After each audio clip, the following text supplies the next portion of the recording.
Ato ng Cyril ng dugang pang mga balita sa Mindanao. Makauban nato si Cyril Chavez live sa Cagayan de Oro City. Cyril. Salamat, Sara. Naundang ang pagsugod sa unang adlaw sa pagpangampanya sa usa ka partido sa President Quirino Sultan Kudarat.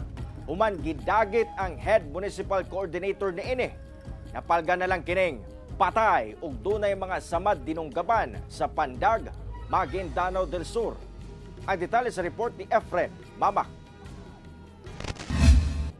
Napalgang patay nga dunay mga samad dinunggaban sa lawas kining usa ka lalaki sa usa ka basakan sa sitio Bagyang, Barangay Malangit sa Pandag, Maguindanao del Sur mag-alas 10:20 sa buntag adlawng Martes. Giila ang biktima nga si Modesto Tamayo, 57 anyos, usa ka mag-uuma ug residente sa President Quirino Sultan Kudarat. Sa investigasyon sa Pandag Municipal Police, gidagit ang biktima sa ilang panimalay sa Purok Ragsak, Barangay Romualdez, President Quirino Sultan Kudarat pasado alas 6 sa gabi niadtong Domingo. Gikumpirma ni Marlon Villa, ang Vice Mayoralty candidate sa President Quirino, nga ang maong biktima, head municipal coordinator, ubos sa ilang political party nga Partido Federal ng Pilipinas. Una kuno kini gidagit, nagpahigayon sila og meeting niadtong Domingo alang sa unang adlaw sa pagpangampanya sa adlaw nga Martes. Apan pag-uli ni pagkahapon, dito na kinigidagit, matud pa. Politically motivated ang pagpatay sa maong biktima.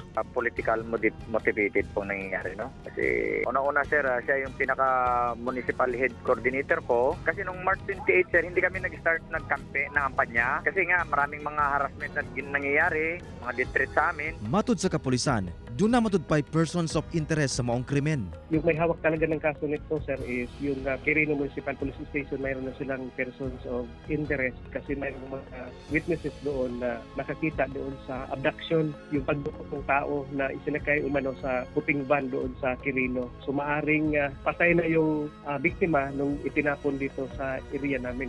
Ginasulayan pa sa GMA Regional TV1 Mindanao nga makuhaan og pahayag ang kabanay sa biktima nga matud pa nanawagan og hustisya. Sa anak ng biktima, hindi ko na po sila pababayad sa kasama ng aming partido. Tutulong po kami na mabigyan ng hustisya. Wala pa'y pahayag ang maong partido kung ipadayo ng ilang pagpangampanya sa karon. Ginakuhaan pasab sa GMA Regional TV1 Mindanao ang pahayag ang kaatbang sa politika sa maong partido. Kauban si Gary Balantay ug Bong Vicencio, Efren Mamak, 1 Mindanao.